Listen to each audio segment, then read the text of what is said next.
Dito nga po mga kalingap mga ka-EDSI, grabe yung bulong nga po sa part 33 po ng Tambalang EDSI. Pero bago po natin ipagpatuloy ang video ito, sa mga bago pa lang po sa aking munting channel, huwag po natin kalimutang suportahan ng ama ng Kalingap, Kuya Val Santos Matubang at Kalingap Prab.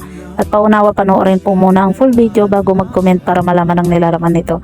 So dito nga po mga kalingap mga ka-EDSI, grabe, nakakatuwa po yung mga nababasa ko pong comment dahil nga po talagang sobra po yung paghihintay nga po nila dito sa part 33 nga po ng Tambalang EDSI. Maging ako po mga kalingap mga ka-EDSI, talagang halos maubos na po yung oras ko kakatingin nga po ng upload ni Kalingap Prab dahil nga po ngayong gabi na po i-upload yung part 33 po ng Tambalang EDSI.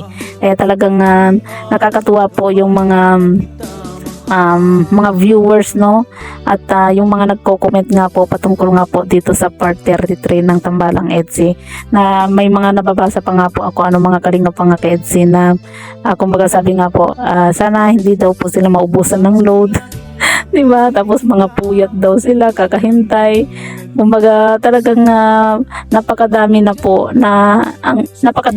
ang naghihintay nga po sa upload nga po ni Kalingap Prab sa part 33 mo ng Tambalang EDSI.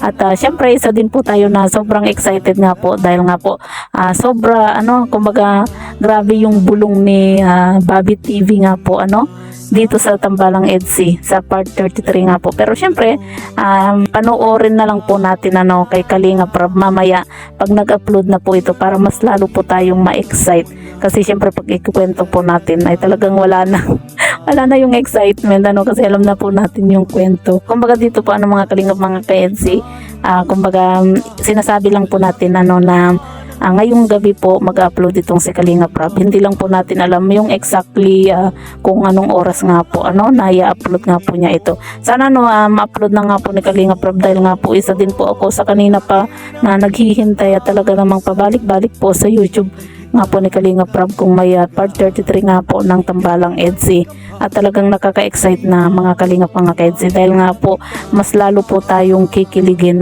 sa naging bulong nga po ni Bobby TV. At talagang nakakatuwa lang po na yung mga nababasa po natin sa paghihintay po nila dito sa Tambalang EDSI na yung meron pa nga po akong nabasa mga kalingap mga ka-EDSI. Kumbaga nakakatuwa lang dahil nga po sabi nung isa sana daw po hindi po siya maubusan ng load. Tapos meron po nga nag-reply nga po dun sa nag-comment na yun na willing daw po siyang magbigay ng load kumbaga nakakatuwa kasi kumbaga nagsusuportahan po talaga yung mga fans nga po ng Tambalang EDSI, diba?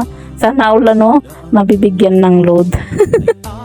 At yun nga po mga kalingap mga ka-EDSI, sana makapag-upload na nga po itong si Kalingap Prab ng part 33 mamaya para naman hindi na po tayo mapupuyat kakahintay wag na po sana niyang patagalin pa yung kanyang pag-upload nga po.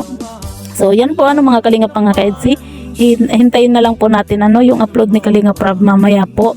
At talagang masasabi ko na talagang kikiligin na naman po tayo sa tambalang ito.